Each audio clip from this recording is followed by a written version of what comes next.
My name is Marijke. I am the General Manager of Microsoft in Belgium and Luxembourg.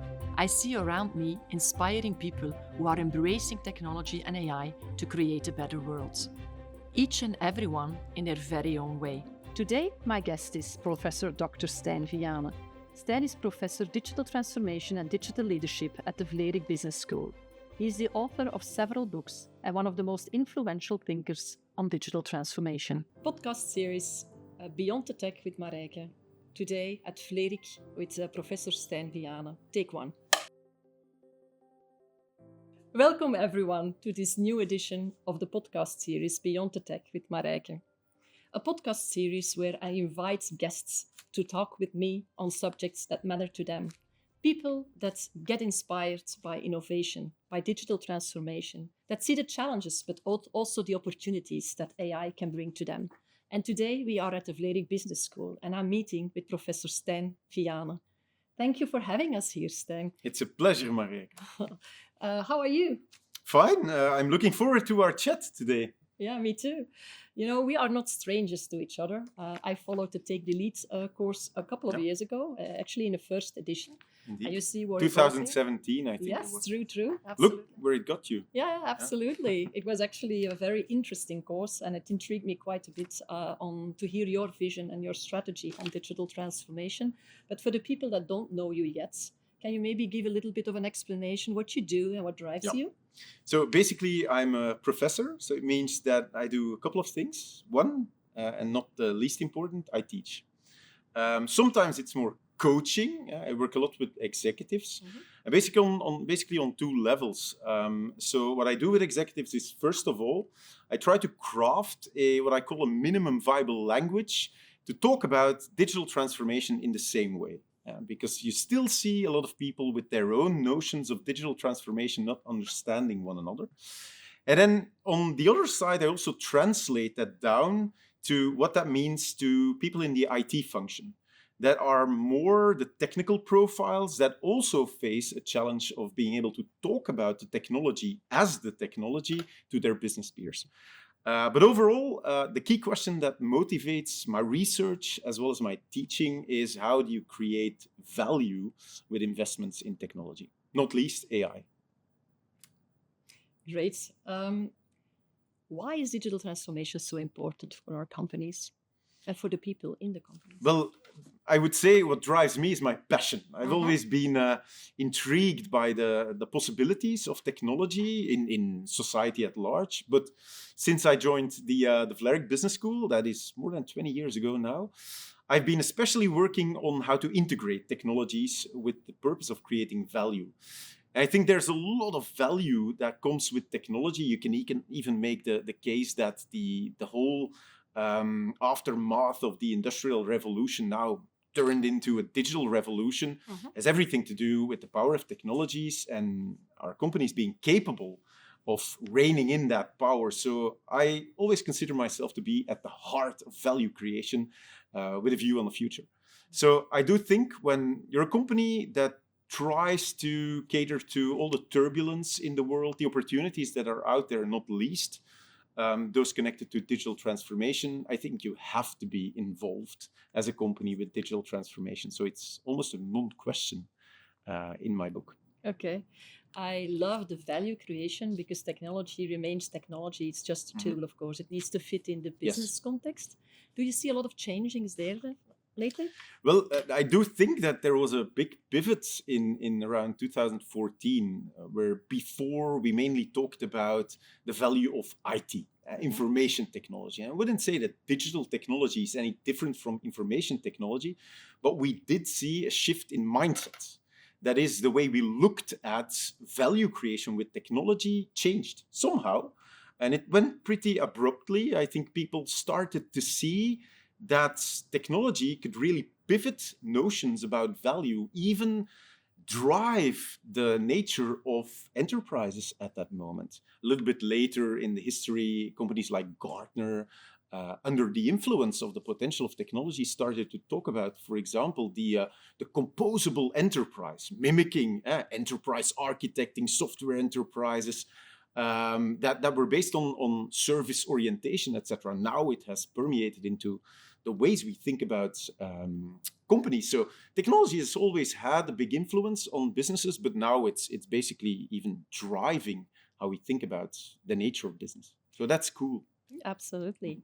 And do you think it was actually the business context driving that, or the technology possibilities, the Well, opportunity? there's a perennial discussion of aligning business with IT or IT with the business. I think we have moved beyond that.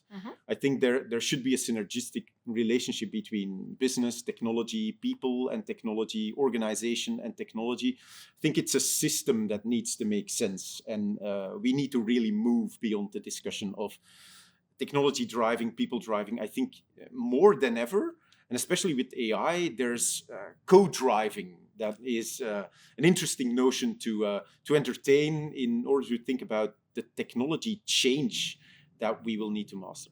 I like the term co-driving. Oh, it resonates with Copilot. Yes, absolutely. How do you see the input that the generative AI has on that digital transformation, on the value creation technology can bring to businesses? What is the role of generative AI? Well, I do think that most companies at this moment are in the stage of trying to figure out what the effect of AI might be on their business. And there's kind of the companies that have mastered that language, that mindset around digital transformation. They would rather see that as the next wave of technologies coming in, technologies that require organizations to both look at different things, also take a different perspective on what they see, also try to find out new ways of working with the technology, new ways of decision making, and a lot of change that comes with that, versus organizations that haven't gone through all the learning that was basically required during the last 10 years. And they're often looking at this and they're saying, what the hell, what do I need to do about that? And then I think there's only one way out, that is hopefully they'll ally with good partners to make sense of what is going on and to accelerate some of the learning that they might have missed in the last couple of years. Yeah. And when I talk to business leaders, it's true that they see the roads and they see the AI road, and they intuitively, they know that they need to be on that road, but it's still a very foggy road. Yeah. They don't really know where to go and how to navigate that road. So they don't go fast. What are the quick wins for companies? So you already mentioned partnering with great partners, investing in skilling. What are the other things? These are accelerators. I think the use of AI, and it still has to be revealed what AI can bring. The limits there are basically based on the limits of our imagination, if you would ask me. But there are low-hanging fruits out there that basically try to make what we currently do, the tasks basically that belong to job buckets, you can automate them, you can make them more efficient, you can make them more enjoyable for people. If we think about not automation, but augmentation, I think there's a role to be played for AI there. But beyond that, there's a mass of opportunities that is out there, not for grabs, but to be discovered, let's say. And I think companies need to be working on, let's say, making what we currently do more efficient, more cost-effective, but at the same time also invest in discovering what can be done with these technologies. And they'll be, if they do that truly in a learning mode, they'll discover that there's so much more than efficiency or cost-cutting that comes with the technology. You're calling out the learning modes, but how do you kick off such a learning mode? Well, that's a question that resonates with another question I get, that is a bit of a question that is like, how do you start with the digital transformation? It might seem a bit peculiar, but I think the moment you say we're going to use technology today to change our enterprise, to grow our business, you need to add, we're going to do that by growing our people. Now, the moment you issue that belief statement, it's a mindset, if you want, that you want to grow your business by growing your people, you automatically tell people that you want to invest in them and you want to invest in them learning how to work with technology. I think it's one of the best ways to start any journey on digital transformation. And working with technology like AI wouldn't be any different from what I would have preached 10 years ago, I would say. Okay, great. Do you have good examples where you really saw that companies went like almost from zero to hero? And how did they do that? Or is that a very difficult question? Well, it's a difficult question because it kind of doesn't resonate with one of my leitmotifs. Okay. So in the world of technology, I would say there's a split between the challenges of an entrepreneur using technology to create a new venture, which would be like the 0 to 1 shift.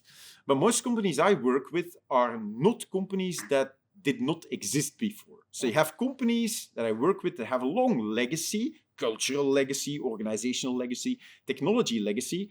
And what I started out with around 2014 with our first programs that we launched into the market towards making digital transformation accessible to business people was to claim that companies of the past are not necessarily lost with the new age of technology. They need to keep the muscle whilst losing the fat. Now, of course, the question is, what's the fat and what is the muscle? And that brings us to some of the research we do, etc. But the point there is that I don't think it's a 0 to 1 game. I think it's an evolutionary game where you put a word before evolution, that is a radical evolution. I think when talking about digital transformation, I try to avoid the notion of revolution, because it might signal that you should throw away the baby with the bathwater when it comes to the past, which I will never imply when I do my courses. But you do need to radically move to a different way of thinking, a different way of making decisions, and a different way of dealing with change.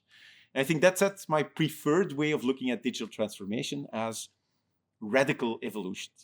Great. And who takes the lead in this type of conversations? Well, of course, leaders, Yes. if you want. But there's also, and this touches upon some of the research, the core of the research that we're doing, that is conveying the message about digital leadership. What is digital leadership? I think one of the comforting answers that we give our students, our executives, is that leadership in essence hasn't changed. It's about being an effective guide to the organization and its people to bring them into, let's say, a state that has staying power in the future. So you survive, but you also thrive in the future with the help of an effective guide. Now, there's one word that is very important when it comes to digital transformation, and that is future. If you look at the history of technology, it was very hard to predict the future. There's even these statements that say the best way to predict the future is to invent it. And I truly believe that. So it's a matter of keeping your eye on the future without thinking that you can predict it. That is going to be very, very important there. And beyond that, I would say leaders, they cross the river by feeling the stones. So they're able to work with a lot of ideas, imagination, even vision, but then they cross that river by looking for the evidence that either proves or disproves that they're on the right track. And what comes with this type of leadership is that they're also great at navigating with that information and sometimes even pivoting, where they are not afraid to say, we were wrong. Let's make sure that we learn from that and we adapt. And that's what we call agility in that sense. So these leaders are visionary, they're humble, but they're also very agile, if you want. But walking on stones can also hurt your feet. Yes. Any So suggestions? maybe you need to wear the right footwear there. Yes. I think footwear can be a metaphor for the right mindset and having the right tool set, but also the right partners in crime. And I think the more partners you can gather around a common view, a common vision, a common objective, the better in that sense. One of the things, and I'm pretty sure you were going to ask me, is what's then so special about Belgium versus the rest of the world, etc. Always good to know. Yeah, one of the things that we've always been very good at in Belgium is to believe that whatever we do ourselves, we do better. That's not a very conducive culture if you want to open yourself up to working with partners. So I think one of the things that I would advise more local companies to do is to open up, start trusting and giving away some of that control that they were so careful of not losing, because otherwise you will not be able to, probably you will be able to catch up, but way too late. So you'll have to work with partners in that sense. Internationally, but also locally. I think there's a lot of local partners that we can take advantage of too. So you don't have to look at partners across the borders. First, start looking around, because there's a lot of gems here that people just don't know about. Yeah, great to hear. We are also very strong ecosystem believers, helping each other and leveraging on each other. What triggered me as well is you were saying you have to start with people. Yeah. Let's take the example that in an organization, middle management sees like the big advantages, but they see that not a lot is changing in the organization. What would you advise them to do? Because well, the thing I sometimes see is the opposite. Okay. That middle management kind of blocks some of the change being introduced in an organization. Why would that be? Well, because they have been cast into the role in the past to exploit a certain operating model and to get the most out of that operating. With every year, probably the message, do more with less. I think the only way out is to not cast middle management into, we shouldn't have middle management, or they're the bad people, they're the execution robots or whatever. I think we should do the opposite. We should put them more in that leadership role. So that's why at a certain point in time, when a journalist asks me who should be these digital leaders, I said potentially everyone, but let's not forget the managers that can actually also be leaders in that sense. And the more you can make middle managers co-lead the transformation, the better, I would say, because then you start changing the engine from within, and that's basically what you need to do. Okay, you touched the fact that some managers are afraid about the transformation. What can we give them to reassure them? They can take the lead. Yeah. What else? Well, I think the best thing you can give yourself is two things. One, the opportunity to slow down and study. And then the thing you need to give yourself is the courage to start working with the new technology. I think there's a couple of pitfalls with technology, and they've always been the same. The first pitfall is to start too late. I think you need to start now, because there's already a lot of stuff that you should have done that you probably haven't done. You should start now. Second pitfall is probably that you might be aiming for too big a thing. So the next thing would be choose very carefully which use cases, which contexts you're going to apply a certain technology in, and what could be the benefits. That also depends not just on your context, but your priorities as a company. And number three, don't be too late. That was one. Two was don't go too big. Three is don't go too fast. And that's what I said earlier. That is, you need to give yourself the time to learn, experiment, and see what works and what doesn't. And that latter pitfall is a tricky one, because there's a hype around technology, not least, and it comes in waves. Now we see the hype around AI. I'm pretty sure that next year or in the next 2 years, we'll see another hype. It might be cloud computing, again in another version, or even quantum computing, we'll see. Used to be the metaverse, and now we tend to have gone into a metaverse winter. It'll be back under another name, voilà, especially. But I think we need to give ourselves the time to get out of the FOMOs, for example, the fear of missing out, or the hope that there's something in there without really knowing why you're doing certain things. So let's make conscious decisions, rather small. First, think big, start small, but don't rush into it. Okay, that's a lot to absorb. Yeah, indeed. I think starting now, I think that resonates with everyone, because you feel that there's a lot is changing and you really want to be aware of that. Can you give any suggestions where to start? Because you're late already. we have to start already like yesterday. What did we miss and how can we catch up? It really depends, I think, on the state of an organization. An organization where I would be sure that there is a baseline of a sense of curiosity in the organization. When an organization is already pretty good at experimenting with technology, I would give different advice than when, for example, there's a lot of people scared in an organization, not seeing things, not having the right imagination. So for that first organization, I would say, let's really build business cases for use cases that you can bring fast to exploitation. You already have the foundation of some change management there, and especially people being able to open their eyes, experiment with the technology. The latter cases where you have an organization where there's a lot of skeptical people, a lot of fear, people only having been used to their own context, not playing with technology, I would go 2 steps back and I would try to first, I would say pilot, but I'm gonna even retract that. Go with proof of concepts.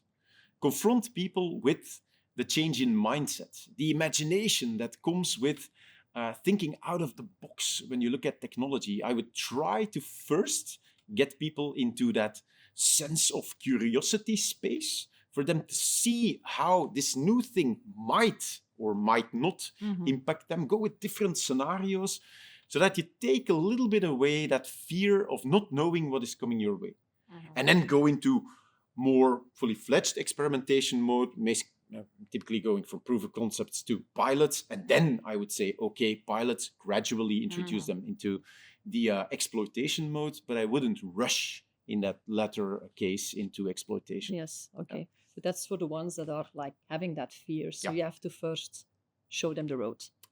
But it's not necessarily show them the road. You have to show them the potential. Yes, what it can bring to you. Yeah, that's. But then on the other hand, if for the first group, we wouldn't advise to go full POC, but really jump into more. We were in a panel discussion a couple of months ago, where that was also a hot topic during the panel discussion. What I see right now with Copilot and all the generative AI, I see the uptake, for example, in the US, taking off very quickly. Europe is laying behind, a little bit more conscious, a little bit more looking That's into a nice way to what put it would give. Yes. And I think both have advantages and disadvantages, of course. But we are working in a global economy, of course. So can we wait as long as we need to wait? Because the advantage is in the users and the user scenarios, and not so much in the developing of the thing. How do you see that? Are you agreeing with me? Do you? Well, I do think that there's one thing ultimately that will decide whether your pace of adoption of technology really makes sense or not, and that is your customer and your markets. So first, be aware of what the absorption capacity and willingness to pay would be for the use of new technologies in your market and with your customers. Doesn't mean that you need to not look beyond these boundaries, because there is a reality of companies that might invade your space at a certain moment and go way faster than you go. But there was another question embedded in your question, that is, what about POCs and proof of concepts versus pilots versus... Yes. And I remember that during that panel, I got pretty passionate because I think there was a false juxtaposition made between proof of concepts and pilots or something that is closer to execution. And what I said at that moment is that any company that wants to keep itself aware of what technology can do in different stages of maturity needs to do proof of concepts. And the value with proof of concepts is very much in cultivating that spirit of imagination, creativity, versus the pilots, the things that are closer to execution, where the business case, the value you generate based on a certain investment might be more important and will be more important.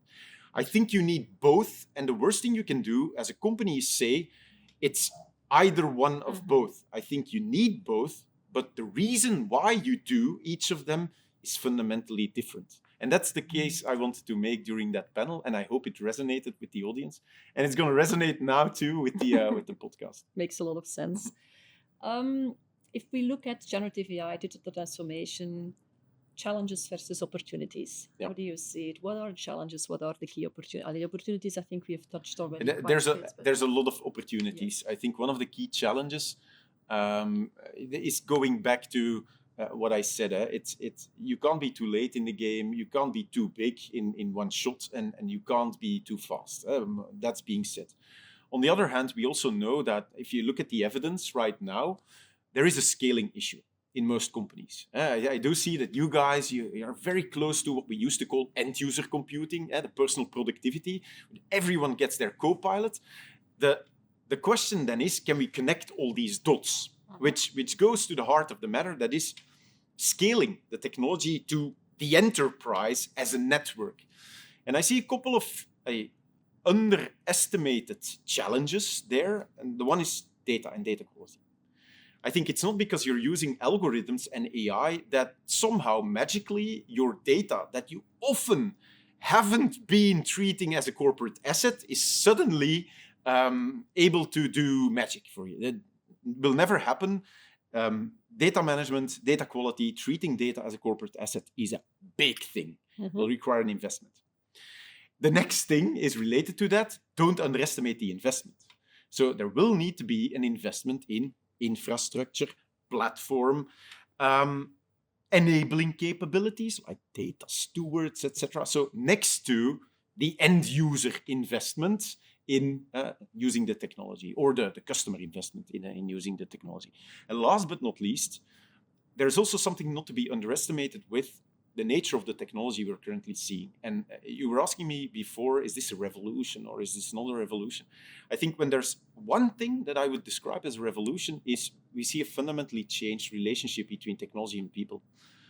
In the past, you still got away, and you still get away with unfamiliar audiences by saying, let's get the people issues right and technology will follow. I think it's one of the worst statements these days that you can make, because it downplays the driving force of the technology in recreating business, the nature of work.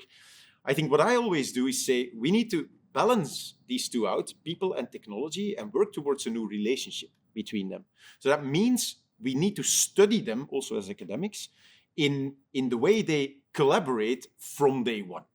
So that's one thing I would like to emphasize. There is something in there that needs to be overcome in a lot of organizations, and that is trust. To many people, AI is an incredible black box.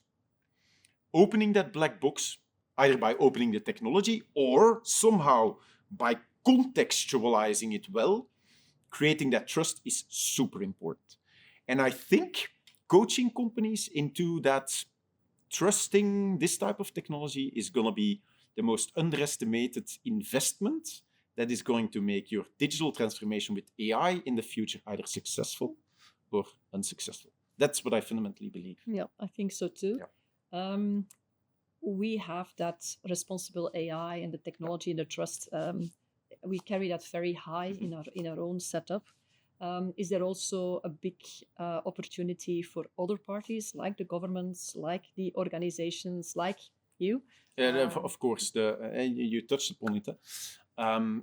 If you transfer a lot of decision power, because that's basically what AI is about, transferring decision autonomy from humans to machines. And you have to balance that out, how far do you want to go? That's the true nature of the question involved in the use of AI. You can do as many good things as you can do bad things with AI. The problem is with AI at scale, the nature of the bad could be cataclysmic. So it's not the good as well. The good as well, absolutely. But you do want to keep the back door closed whilst you're opening the front door.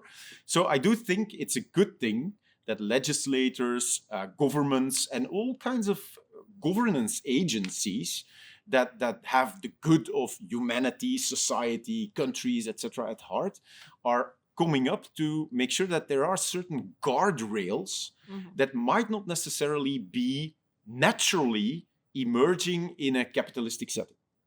So I do like it, but of course, with every control measure, there is a cost associated with it. So I think we need to also learn how to balance that cost of control with the actual control. And there's a lot of research to be done there. So we might want to actually engage in doing some research finally. Yeah, who knows? But I do think, and it's one of the things I really want to get on the agenda of companies. In the last couple of years, I've studied how organizations deal with technology turbulence out there.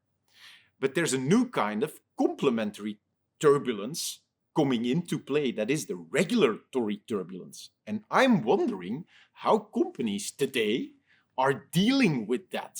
They might be doing the worst thing ever, that is outsource that to consultants. I think that will be not enough. I think you need to take responsible AI ethics to heart as almost a core capability. Mm-hmm. If you don't do that, I think you will have a big problem in retaining your talent, also critical talent, in explaining them what it means to really create a new relationship between people and technology. That's, by the way, one of the things I start my courses with. That is, if you truly want to make sense of your digital transformation, start by asking yourself what you think that new relationship between people and technology should be. Yeah. And try to make that the heart of your transformation. And that's basically also critical thinking. Needs to be educated as well from a very young age. You're a professor, you're seeing a lot of leaders, but also a lot of young people. Yes. How do you do that in your classroom? Well, the classroom setting has fundamentally changed with the introduction of ChatGPT, Copilot, etc. One thing I did was I said, okay, time and again we've seen that technology can't be stopped, especially when there's some good in there, you should promote it. So I told all my students, beginning of the class, you need to use generative AI, because it's simply interesting to spar with that tool and see what comes up. It might just spark the imagination, or give you a different perspective. That's all nice. But you're going to use it.